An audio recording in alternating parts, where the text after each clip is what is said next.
Eu estive lá, no campo de batalha microscópico. 1907, Casale Monferrato, norte da Itália. O sol mal nascia e já havia uma névoa branca pairando sobre a cidade. Os moradores chamavam de neve do progresso. Era um pó que escapava das chaminés e das roupas dos trabalhadores da fábrica. O maior complexo de amianto da Europa. O mesmo pó que, décadas depois, mataria uma boa parte da cidade.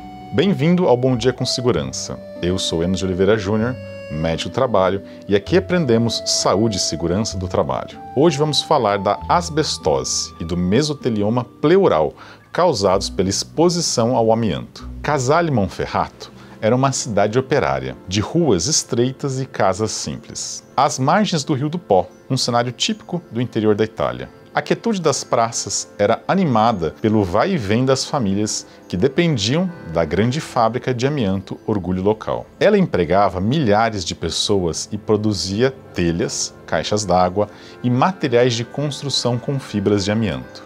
O amianto, um mineral abundante, barato e resistente, considerado matéria-prima do progresso. No início de 1980, ninguém via problema, o amianto era símbolo de prosperidade. As mulheres lavavam os uniformes dos maridos tingidos de cinza, batendo-os contra pedras às margens do rio, sem imaginar o perigo que aquilo carregava. As crianças, felizes e despreocupadas, brincavam com os resíduos que caíam dos caminhões e formavam pequenas neves no asfalto. Os trabalhadores, orgulhosos, chamavam aquilo de poeira do ouro, já que ali vinha o sustento de toda a cidade. Mas para o corpo humano, aquilo tinha outro nome: fibra respirável. O perigo era invisível. Vamos entender o que isso significa. O amianto ou asbesto é um conjunto de minerais fibrosos. Os principais tipos são a crisotila, a amosita e a crocidolita. O perigo está na dimensão microscópica das fibras. Quando inaladas, pelo seu formato, o organismo não consegue eliminar pelo muco ou pelos cilos respiratórios. Elas se alojam profundamente nos alvéolos pulmonares, perfurando o tecido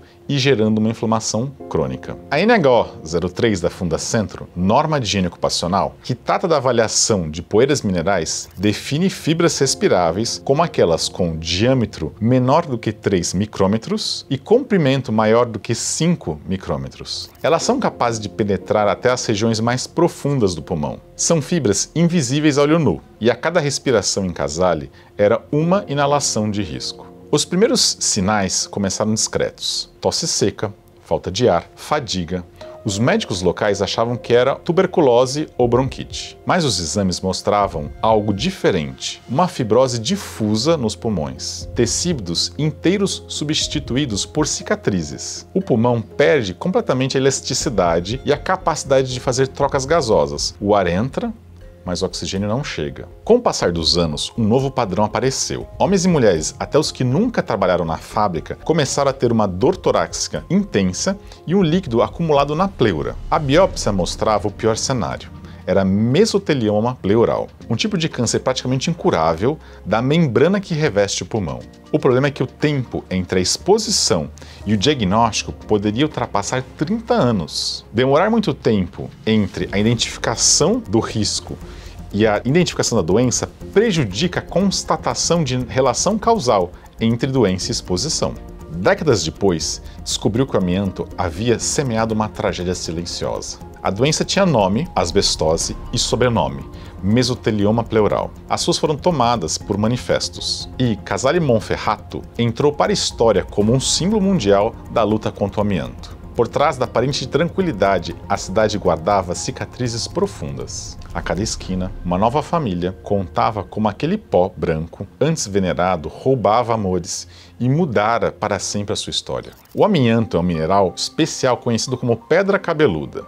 Ele parece uma pedra comum, mas ao cortar ou se quebrar, libera fibras finíssimas, parecida como cabelos. É um ótimo isolante térmico, protege contra o calor intenso, contra fogo, também é um isolante elétrico. Não apodrece, resiste a produtos químicos, é barato e muito fácil de se encontrar. Essas vantagens levaram ao uso em telhas, caixas d'água, paredes, pisos e até proteção de trens. No entanto, o asbesto não apresenta dose segura, nem nível de exposição mínimo. A OMS, a Organização Internacional do Trabalho, estimam que mais de 100 mil pessoas por ano no mundo por doenças relacionadas ao amianto. E por isso ele foi banido em mais de 60 países. Na década de 1980, os cemitérios de Casale começaram a se encher. Famílias inteiras perderam seus pais, mães, irmãos. Um levantamento local revelou que metade dos moradores apresentava alterações pulmonares compatíveis com exposição crônica ao amianto.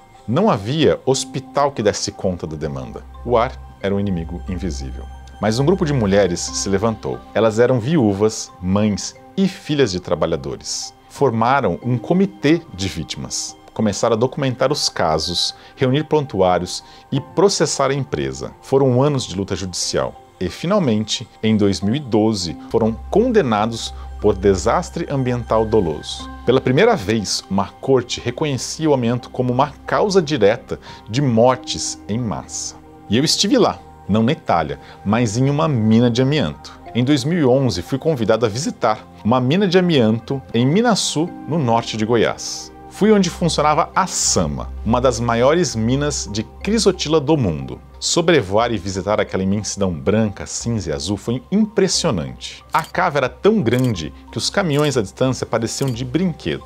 Foi uma experiência marcante. Na época, o debate sobre o banimento ainda dividia opiniões. Os gestores mostravam filtros, medições ambientais, controles médicos e barreiras técnicas. Mas, como médico e higienista, o que me chamou a atenção foi o contraste entre a aparente normalidade e o potencial silencioso do dano. Cheguei a entrar dentro dos filtros de ar, os filtros manga. Você poderia até respirar fundo, de tão seguro. Mas, invisível aos olhos estava um risco com décadas de latência. Aquela visita me ensinou que nem sempre o perigo se revela no cheiro, no ruído ou na cor.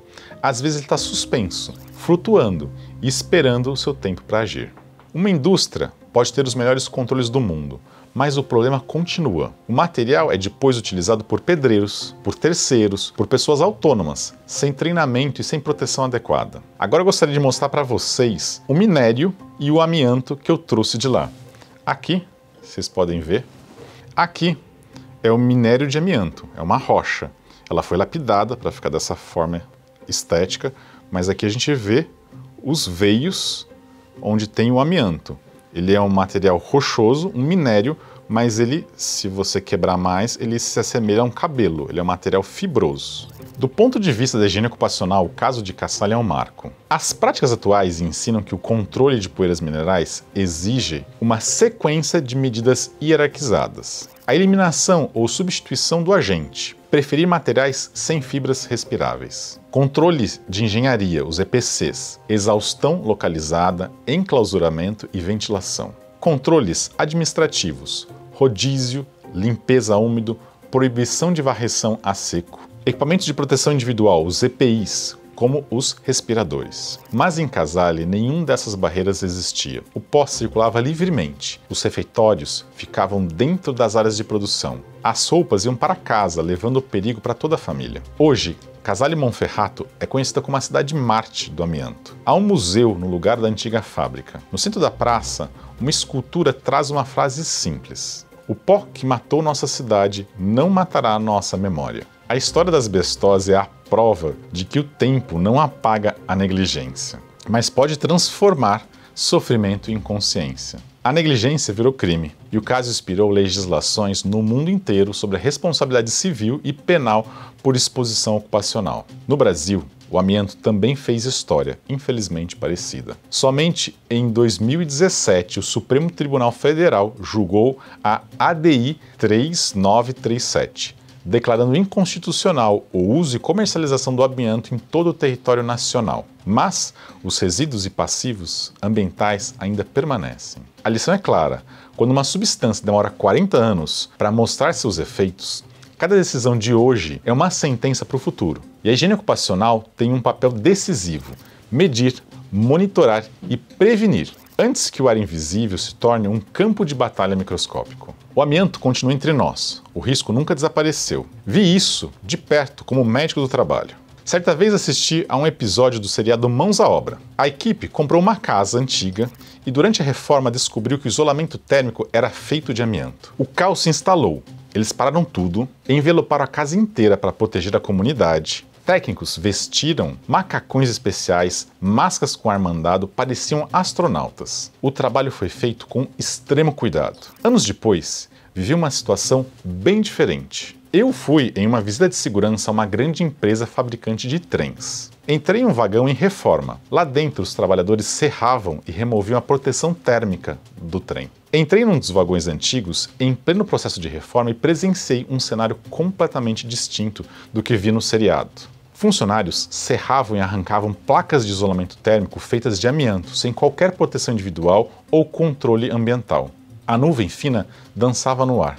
Fiquei chocado ao descobrir que naquele momento eu mesmo estava exposto e pior, ninguém ali parecia suspeitar do perigo. Identifiquei o risco imediatamente, alertei a equipe e os gestores e interrompi aquela atividade. Essa experiência deixou claro a diferença entre cultura de prevenção e não prevenção. Em alguns lugares, o amianto é tratado como uma ameaça grave, exigindo protocolos dignos de uma operação de risco biológico. Em outros, infelizmente, ainda predomina a negligência, o desconhecimento ou até mesmo o desprezo pelos riscos. Mesmo com várias tragédias registradas, o amianto ainda aparece em reformas, em desmontes, no cotidiano. A diferença que podemos fazer está na prevenção. Informações, cuidado e respeito à saúde salvam vidas. Não podemos deixar o passado se repetir. O Bom Dia com Segurança é um canal de comunicação em saúde e segurança do trabalho. Se você deseja receber visita e divulgação de sua empresa em nosso canal, entre em contato que vamos selecionar algumas empresas para visitar, contar os processos industriais, os riscos ocupacionais e os programas de saúde e segurança do trabalho. O objetivo nosso é mostrar para as pessoas o conhecimento dos riscos ocupacionais e os seus controles. Agora eu quero te ouvir. Na sua empresa, há exposição de uma substância invisível? Deixe seu comentário no nosso canal para continuarmos essa conversa. Segurança não é burocracia, é método, é cultura, é execução. A segurança começa no conhecimento, e o conhecimento começa por aqui. Volte para casa.